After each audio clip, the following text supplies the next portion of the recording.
que la COI se caractérisait par un esprit d'amitié, de fraternité, de solidarité et de coopération depuis 40 ans. C'est ce qui fait notre force. Et nos territoires font face en effet aux mêmes défis. Et ces défis ne connaissent pas les frontières.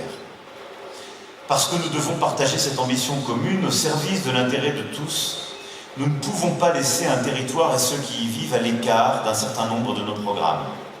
Je pense bien évidemment à Mayotte, île et territoire de l'océan Indien, que dans les faits vous avez mis au cœur de votre solidarité quand elle a été si durement éprouvée. Mon cher frère Emmanuel Macron, j'ai un professeur qui s'appelle Louis de Funès, qui m'a appris qu'il ne faut pas répondre aux provocations. Et je dois rappeler ici, mes chers frères, puisque nous parlons de droit, je tiens également à rappeler que l'ADN de la CEI, c'est le respect du droit international. Ainsi, en vertu du droit international, l'île de Mayotte est une île comorienne. Nos pays en sont les témoins. À plus forte raison, la France qui est membre permanent du Conseil de sécurité des Nations Unies.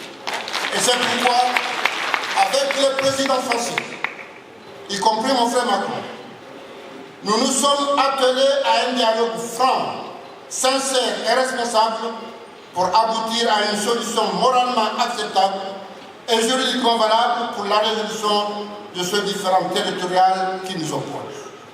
Ce dialogue-là, empreint de respect mutuel, nous attendons l'approfondir au niveau bilatéral, comme cela avait été agréé avec sagesse par nos aînés dès le deuxième sommet de la COI à La Réunion en 1999.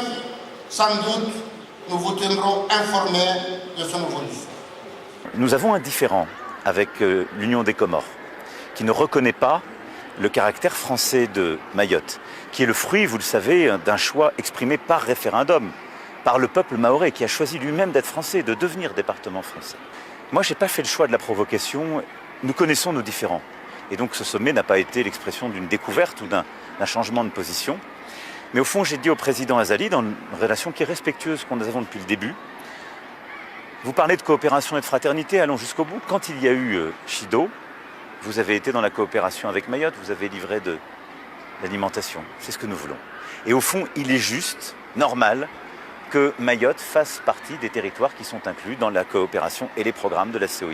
Et d'ailleurs, dans la séquence huis clos, c'est ce que le consensus a dégagé. Et donc, nous allons finaliser le travail en bilatéral, de manière respectueuse avec le président Azali.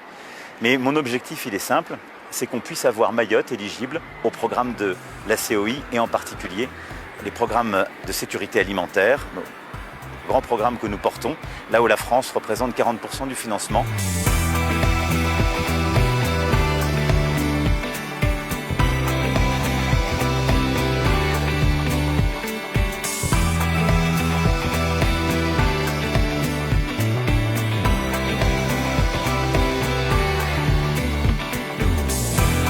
C'est par ces mots que je déclare clos le 5e sommet de la Commission de l'Océan Indien. Je vous remercie.